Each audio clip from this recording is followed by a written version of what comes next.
Good morning. I'm here today with Ed Greene. Ed, what's your current title and affiliation? I am Senior Counsel at Cleary Gottlieb Steen and Hamilton, and I'm Senior Lecturer at Law at Columbia Law School. Excuse me. And what is your past affiliation with the SEC? What positions did you hold and when? In 1978, Harold Williams appointed me to be Director of the Division of Corporation Finance, and then when Ronald Reagan was elected, John Shad, as the new chairman, asked me to be General Counsel. So I was, from 1978 to 1982, I was at the SEC. Ed, what are some of the key issues you touched on in this oral history from 2012? First, it was fascinating to hear a 2-hour interview so many years ago, because the issues that I highlighted are still, even in some ways, more relevant today. The first was that as General Counsel, I had negotiated the first Memorandum of Understanding for the SEC with the Swiss government. There had been an insider trading case, and the traders and the assets were located in Switzerland. Under a dual criminality treaty, Switzerland would have been obliged to cooperate if insider trading had been a criminal offense in Switzerland. But insider trading was not. And therefore, there was the issue of Swiss secrecy in terms of cooperating with the SEC. And we had to come up with a solution, and it was so controversial with respect to what Switzerland was doing. We had to meet in Montreal so we would not have the attention of the press. And we came up with a very interesting innovation, and that was that the Swiss government agreed that to open an account with a Swiss bank, you would have to agree that you would consent to have information turned over to a U.S. authority if there was probable cause as determined by the Swiss government. So that was the first MOU that was entered into by the SEC, and it has become now kind of a framework. IOSCO, for example, adopted the multi-jurisdictional Memorandum of Understanding, of which there are several countries that are a party to, and that really deals with cooperation in supervision and enforcement. And so it was really quite a pioneering exercise. And then the other was corporation finance. That was the wave of the privatization movements. In some ways starting, and we had many foreign issuers who came to the U.S. and we had to deal with them. We also had to really make the markets more efficient. So we did 2 pioneering things. We basically integrated the disclosure system so that the periodic disclosing was the same as the initial disclosure in public offerings. And secondly, we created much faster access to the market through shelf registration. And that has become the way most markets now regulate. Indeed, it's moved on so that well-known seasoned issuers have instant access without regulatory intervention. And that really means that you can take advantage of market volatility in finance. And before, you had to wait for the SEC to take action before you could go to the market. They had to declare a prospectus effective. We now created a system where that's done in advance or not required at all. And that highlights today that what we did was a function of a special study that was headed by Milton Cohen.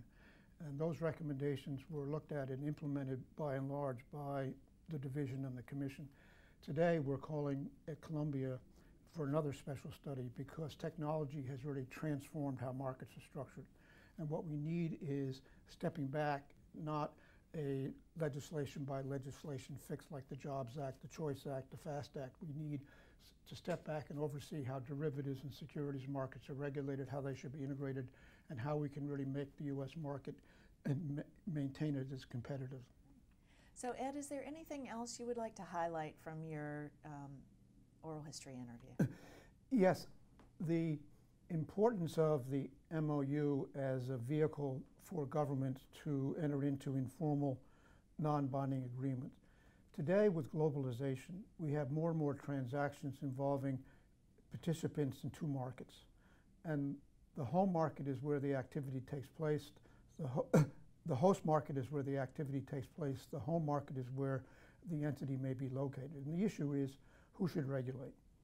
In the past, the U.S. has applied the national treatment model, which is that if you do business in the United States, you have to follow the U.S. rules, even though they may conflict with the home rules and even though they may be expensive to comply with. And that has led to concerns that without harmonization, we will make the U.S. market less effective. So we've begun to explore ways in which the U.S. would be prepared to rely upon the home country with respect to regulatory oversight. We had two agreements in place currently. One is the multi-jurisdictional disclosure system with Canada, and that allows prospectuses prepared under Canadian law to be used in the US and vice versa. That depends on an agreement in place between Canada and the US that basically deals with notification of rule changes, sharing of information for supervision and enforcement. In Australia, we entered into a MOU that would permit the Australian exchanges and broker-dealers to do business in the United States without having to qualify and be regulated as a US broker or an exchange. We now need to explore that more, because the ideal world would be, given that Europe is moving toward a federal system, for have Europe to, in a sense, have the same type of arrangements that both Canada and Australia have with the US, so that a European issuer would have access not only to the 28 markets in the European Union, but also to the US in terms of capital raising. The private market is effectively available to European companies because it's been made more liberal, but that excludes retail investors in the US. And to the extent that they're being advised to diversify and have exposure not just to US markets, it's very important that they be allowed access to participate in non-US either exchange funds or companies raising capital. So the MOU can be used and expanded so that we can rely on mutual recognition or substituted compliance, where the US can rely upon the disclosure requirements, the oversight of the home country, because harmonization, while it's occurred with respect to accounting standards, is never going to occur with respect to disclosure, enforcement, or what would constitute a violation. So I do think that the MOU is the clear way for the SEC to go forward and be more proactive in trying to reach agreements with other countries beside Australia and Canada and some other countries that it's entered them into with.